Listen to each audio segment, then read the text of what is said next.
अमीर ननद की गरीब भाभी। रीना एक मध्यम परिवार की लड़की थी, लेकिन उसकी भाभी शिवानी एक बड़े घर की बेटी। शिवानी की शादी अभिषेक से लव मैरिज थी। अरे भाभी, ये कितना अच्छा सूट पहना है आपने।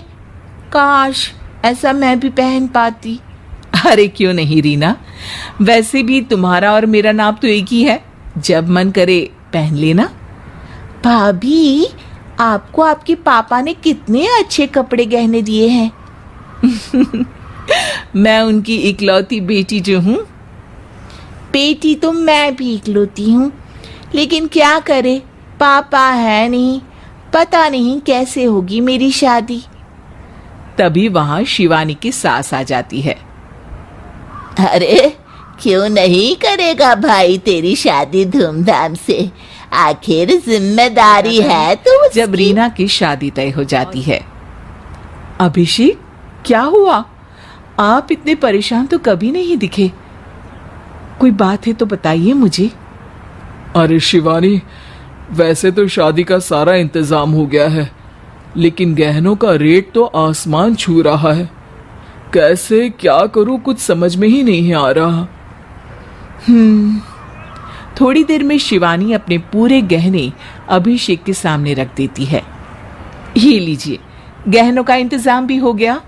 अरे नहीं नहीं शिवानी, मैं ये गहने किसी हालत में भी नहीं ले सकता। ये तुम्हारे पिता ने तुम्हें दिया था, और तुम हो कि। तभी वहां सास आ जाती है। अरे तो क्या हुआ, इसकी तो हो गई ना शादी, अब किसे दिखाने हैं इसने गहने। सास गहनों का डिब्बा शिवानी के हाथ से लेकर वहां से चली जाती है। रीना की शादी धूमधाम से होती है और अब वो बड़े घर की बहू बन जाती है। वहीं रीना की शादी के बाद शिवानी और अभिषेक उसकी शादी के कर्जों से डूब जाते हैं। मैं सोच रही हूँ नौकरी करनी शुरू कर दूं, वैसे भी पढ़ी लिखी हूँ, आपकी थोड़ी मदद भी हो जाएगी। वैसे शिवानी, कुछ दिन कर लो तो अच्छा ही होगा। शिवानी भी नौकरी करने लगती है और घर खर्चे में अभिषेक का हाथ बटाती है। एक दिन शिवानी, रीना का फोन आया था, कह रही थी कि आने वाले त्योहार में उसके ससुराल जाना है। ठीक है माँ। अरे ठीक तो है, लेकिन एक काम कर लेना, उसके सास ससुर से लेकर पूरे खानदान के कपड़े मिठाइयाँ सब ले आना, और हो सके तो रीना के लिए छोटे से कान में पहनने के बूंदे भी। और क्या है ना, शादी में उसे सारी बड़ी बड़ी कान की ज्वेलरी दी थी, घर में पहनने के लिए तो उसके पास कुछ भी नहीं है। शिवानी सोच में पड़ जाती है कि वो क्या करे, क्योंकि कर्जों और घर के खर्चों के बाद तो पैसे बचते ही नहीं थे। शिवानी फिर अपने पिता को फोन करती है और उनसे पैसे मांगती है। देखो शिवानी, मैंने तुम्हें शादी के वक्त ही मना किया था कि ऐसे घर में शादी करनी ही नहीं चाहिए। अरे अभिषेक को शर्म आनी चाहिए जो ससुराल से पैसे मंगवा रहा है। शिवानी को पिता की बात पर गुस्सा आ जाता है। आप मेरे पिताजी हैं और मैं परेशान थी, इसलिए आपसे मदद की उम्मीद पैसे मांगे हैं। शिवानी सोचती है कि वो अभिषेक से बात करे, लेकिन फिर उसे लगता है कि वो टेंशन ले लेगा।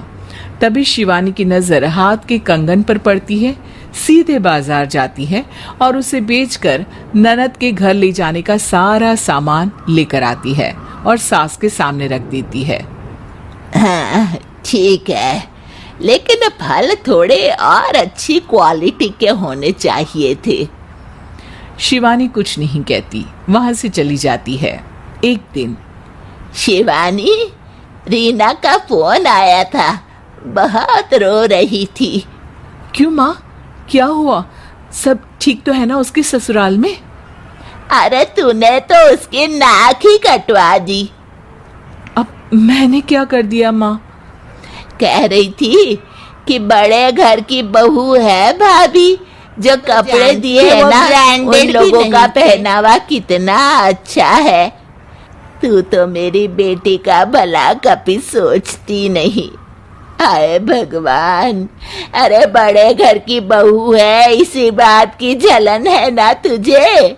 लेकिन याद रख, मेरी बेटी का सोचने के लिए भगवान है, तुम लोग कभी उसका बुरा नहीं कर पाओगे।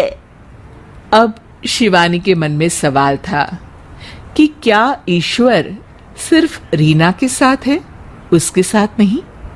लेकिन उसे सुकून था कि वो अभिषेक के साथ है, उसकी जिम्मेदारी। शिवानी वहां से चली जाती है।